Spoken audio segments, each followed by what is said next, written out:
Running Back Nation, what is good? Sixers sickos, what is good? Today on the show, we're going to talk about Nick Nurse was on XM radio this morning, and he talked about, he gave us a little bit of a Jared McCain update and some other things. I'm just going to play the clip from XM radio of Nick Nurse talking and give my thoughts on the things that Nick Nurse said on XM radio this morning.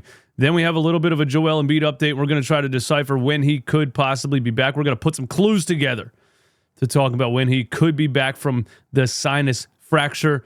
Jared McCain did have successful surgery. And then at the end of this video, I want to give you my opinion on three things. 3-point shooting in the NBA, the NBA Cup that happened last night, and changes to the NBA AllStar Game. And you can give me your opinion in the comments as well. Thanks for being here. Give me 1,000 likes on the video. Subscribe to the channel. We're almost at 26,000 subscribers. And this is brought to you by RUNITBACKPhillyShop.com. All the Sickos merch is on there. Hoodies, hats, t-shirts, everything. RUNITBACKPhillyShop.com. We'll give you 20% off. Code Sickos20. Don't forget the Maxie McCain 25. Make the Sixers great again. Campaign t-shirts are on there also. And if McCain is out until 25, that just makes these t-shirts make even more sense. So yeah, let's get down to business, man. I love you guys. Thanks for being here. All right. Nick Nurse was on SiriusXM radio this morning. I was listening to it, taking my kid to school this morning. I didn't know he was going to be on there. I was just listening to a show that I always listen to. And so let's just listen to what Nick Nurse said. Nick Nurse is the head coach on NBA. What's the show? The Starting Lineup with Tim Bontemps. Not Tim Bontemps. The starting lineup with I forget who the hosts are. My bad. Let's listen to it, man. Nick Nurse is the head coach of the Philadelphia 76ers, coming off a really good win the other night where Tyrese Maxey had 40, Paul George had 33. Really good still win. Waiting to get Joel Embiid back, who has that sinus fracture. I think he's going to be reevaluated in about a week or so. But Nick joins us now. Nick, it's Frank Isola and Mitch Lawrence filling in for Brian Scalabrine. How you doing today? Frank Isola and Mitch Lawrence. How are you guys? Really good. We've been talking a lot about the 3-point shot, and that's become a big thing. How important is it to your offense? I mean, you got guys shooting threes. I mean, I know it's not 51 a game, but it's still. Yeah. I mean, isn't that just the trend now in the NBA? Do we have guys shooting the threes? Championship led the league in 3-pointers last year. Yeah, not only they won it. Golden State won a couple there too, shooting a good number of threes as well. I think you gotta incorporate it. We try to get our levels up just kind of across the board. Just you got to be able to keep the scoreboard moving or keep up on the scoreboard. You know what I mean? And I think it is a lot just down. Everybody says it's analytics. It's just math, right? That three's worth more than two. You shoot 33% from the three. It's like 50% from two, and guys just aren't shooting 50% from two enough. Is really what it comes down to a lot. So. I agree. It does seem to be becoming just a bit of an issue, right? A lot of them, like, I don't know, how many were missed the other night? 70? 75. 70-something or something 75. Like that. There was one game in the NBA the other night, if you guys didn't hear that, where both teams combined for 75 missed three-pointers. I think it was a Wizards game, probably, Jordan Poole out there. The league is 75, so I think league is looking at some alternatives. And the league's concerned about The 76ers are one of the worst three-point shooting teams in the league so far this season. If you can consistently get Paul George and Tyrese Maxey on the floor together, maybe that comes up. But TV ratings and how fans are viewing the game, what's your level of concern as a coach, just in terms of you're involved in the game, you're involved in the sport? Is this a big concern to you too? I mean, I think there's still a lot of great games every night, and there's always something, and a lot of great players, and I think the parodies is unbelievable. I mean, I know you think about maybe some of the teams that are at the back end of the standings or whatever. They still got rising stars on their teams. They still are really hard to beat. I think the depth and the parity in the league is at an all-time high. I think I heard one of your callers call in and say, well, we got to be able to play defense without breathing on people. It's not a foul. And I think that's happening. I think the physicalities, of allowing people to sit down and guard and hand check and use their body and move their feet and all those kind of things to make it, a little bit more fair at both ends. I think that's happening. So, I kind of like the way a lot of things are trending, to be honest. All right, Nick Nurse just said that defenders are allowed to hand check and use their body to defend, making it more difficult for three-point shooters, and that is absolutely 100% not true. I think that is a big reason the NBA is having an issue with so many threes being shot, is that, you breathe on a guy and it's a foul call, especially 30 feet from the rim. I just watched it last night again. Damian Lillard around a screen, 30 feet from the rim. He goes around a screen. He leans his shoulder in as if he's going around the screen. And then he just throws up a sideways shot because he knows the defender's right there. And he got 3 free throws out of it. It's stuff like that's a problem too. But I don't agree with that. They do need to allow more physical defense in the NBA. I think that would solve somewhat of these issues. And I don't know why Nick Nurse said that's happening right now, because I don't think it is. Talk with Nick Nurse, the head coach of the Philadelphia 76ers. So next week you'll be playing on Christmas. The league gave you a nice gift. You get to go to Boston and have to play the Celtics. What about that game in particular? Nice gift. And just the idea of playing on Christmas. That's always a big day for the NBA. It's been that way for a long time. For you, what does it mean to play a Christmas Day game, not only on Christmas, but you're also playing the Boston Celtics? Yeah, I take it as a super positive, man. I think it's an honor for your team. I'm gonna relish it. You get to go to Boston, one of the great basketball cities in our country. The defending champs are there.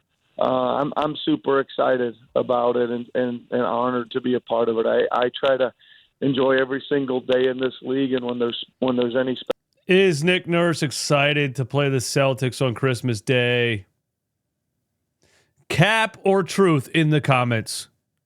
Cap or truth? Special days like this, I'm gonna really relish it and try to make it a lasting memory and get our guys to get ready to go in there and play. And what'd you take away from the Celtics finally breaking through with Tatum and Brown winning their first title? These guys aren't even 30 years old yet, Nick. In terms of Who their gives future, a shit? And you're going to have to go. Is this a Tatum and Brown suck off, dude? Come on. I mean, the years pile up when you're not getting it done. And I'm not listening to Nick Nurse talk positive about the Boston Celtics. only that, they got great guys around there. Who cares?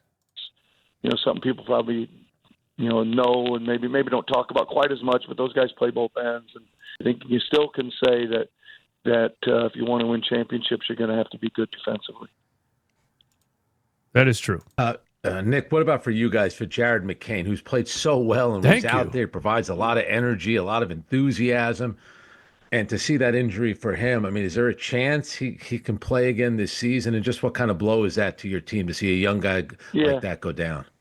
Yeah, I mean, first of all, it's really you never like to see this, with any player. Of course, Frank, I think everybody's knows that it's injuries are just such a big bummer for the player, individually. But for this guy in particular, I mean, this guy really a great personality, really a tough guy, really a worker. I mean, this guy like he was on track and having such a great year, but doing you kept benching him for Kyle Lowry, Nick.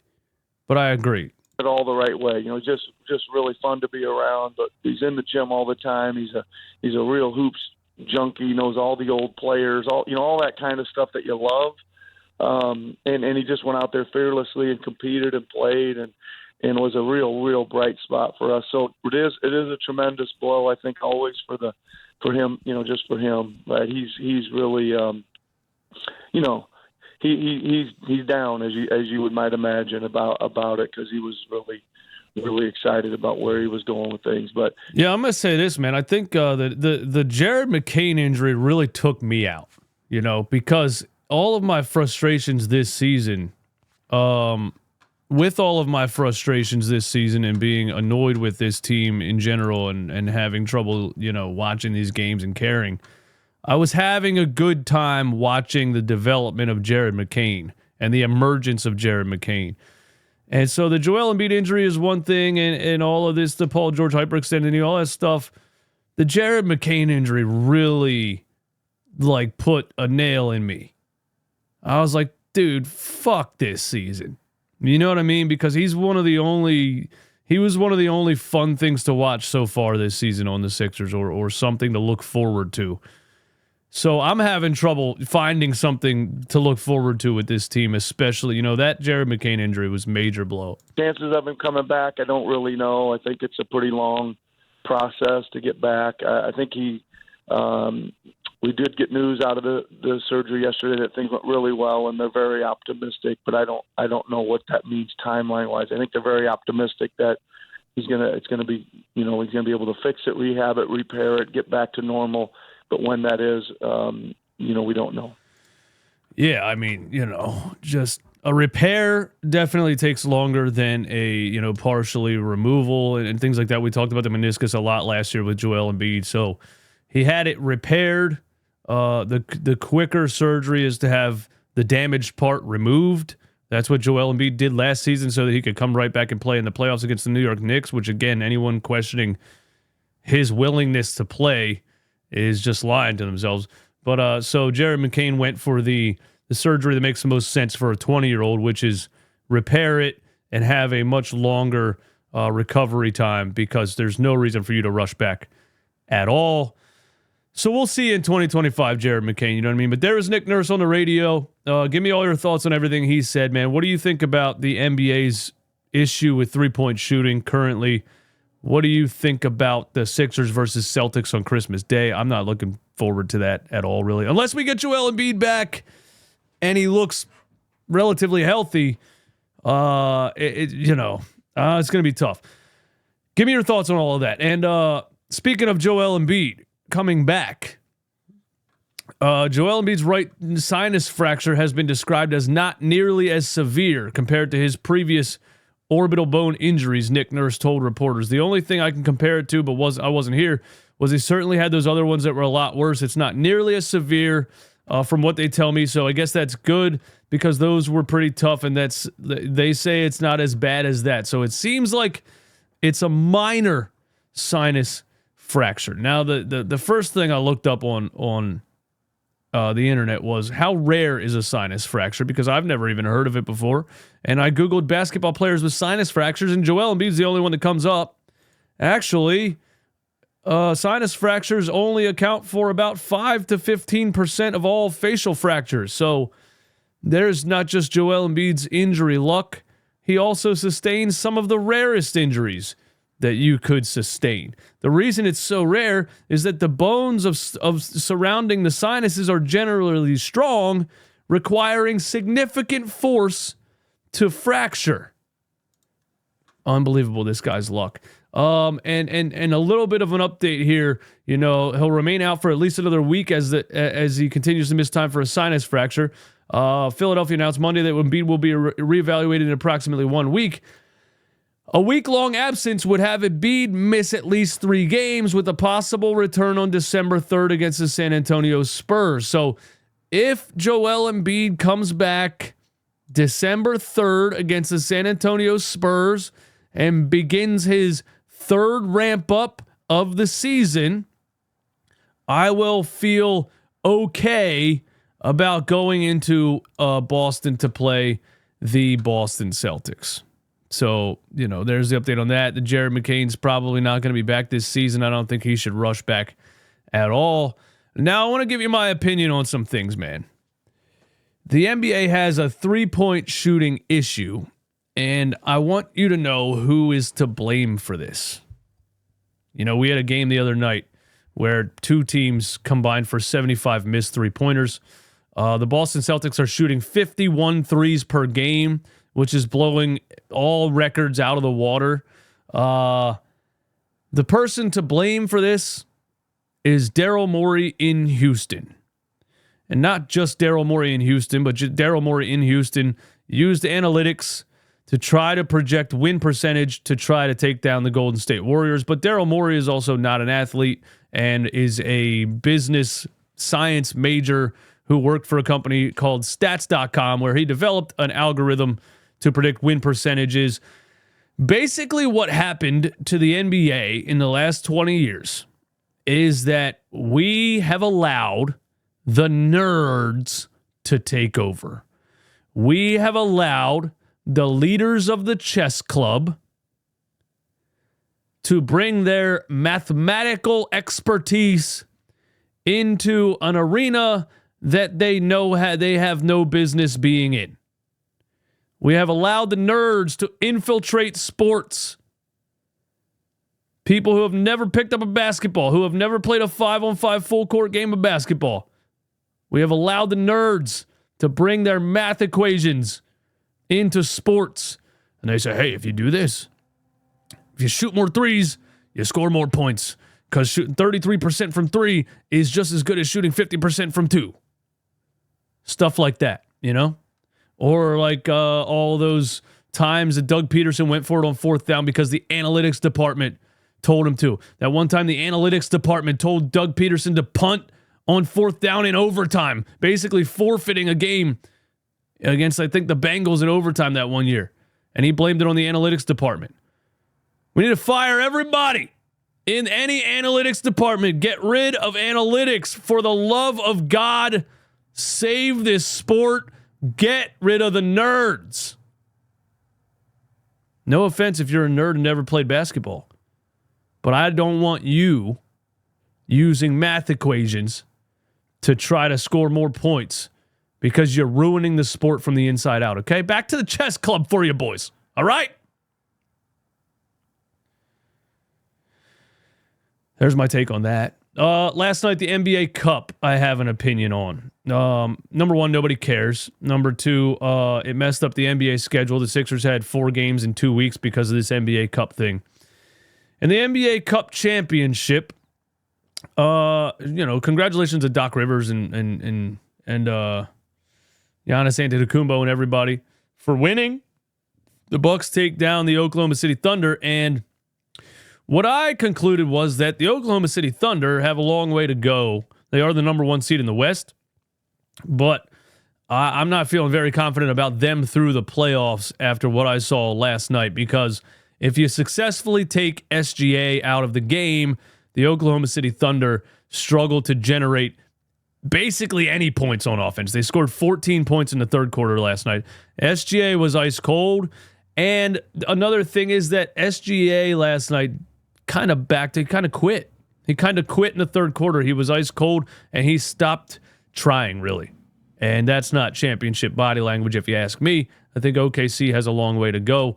I am impressed with the Milwaukee Bucks. But I think what I want to say is that I'm not seeing many unbeatable teams in the NBA right now. You know, I think the Milwaukee Bucks are beatable if the Sixers are fully healthy. I think the Boston Celtics are beatable if the Sixers are fully healthy. We'll see. But I'm not seeing some kind of juggernaut teams that the Sixers absolutely could never compete against. So witnessing that last night made me, I think, feel good about that, at least for us as Sixers fans. Now, my take on the NBA All-Star Game format changes. The NBA is trying again for players to care about the All-Star Game. And they're changing the format again. Now there's going to be 3 teams who are going to play a mini tournament of games to 40 points with a championship game and an All-Star Game tournament and some other... Stop it! That's my take on this. Stop it. Stop it. The NBA All-Star Weekend is a joke. Nobody cares. It's a 5-hour presentation with Pitbull singing at halftime and some other bullshit, and then the game sucks and nobody cares. The players don't care, and why should they care? Look at all the injuries running rampant through this league, and you want players to go 100%. Oh, they don't even try in the All-Star Game anymore. Who gives a fuck about the All-Star Game? Please delete it. Erase it. Get rid of it. Have it like the Heisman Trophy ceremony. Have a ceremony announcing the All-Star vote winners and celebrate the fact that they're having a great season and have been voted as an All-Star. But you don't have to play an All-Star game. It's stupid and nobody cares. And the players don't care because they shouldn't care because it doesn't matter and it's a waste of time. Please stop it. The dunk contest sucks. The game sucks. I just don't understand it. Why are we trying so hard to a new format to get to play? This year they're really going to compete and no, they're not. Because why should they?